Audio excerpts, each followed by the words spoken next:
कोविडनंतर जी परिस्थिती निर्माण झाली होती ना, तीच परिस्थिती आता हॉटेल इंडस्ट्रीची झाली आहे. काय झालं आहे? सिलेंडरच मिळत नाही. तीच परिस्थिती घरगुती गॅसच्या संदर्भामध्ये पण आहे.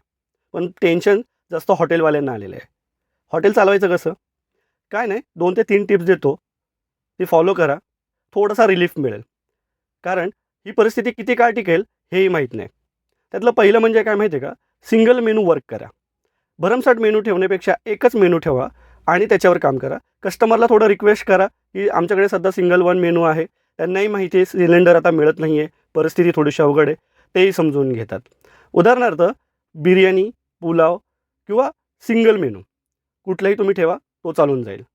दुसरं म्हणजे तुम्हाला इलेक्ट्रिक इक्विपमेंटकडे वळावं लागेल.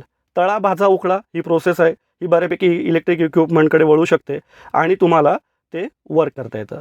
दुसरं म्हणजे तुम्हाला थोडंसं प्लॅनिंग करावं लागेल. त्याचं कारण काय माहिती आहे का? हॉटेल इंडस्ट्री चालवताना आहे ना, तुम्हाला ओव्हरहेड्स असतात.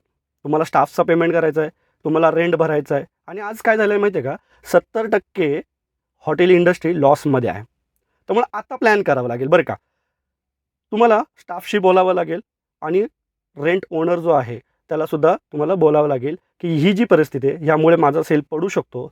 तर तुम्हाला काही काळ पेमेंटसाठी किंवा रेंटसाठी थांबावं लागेल.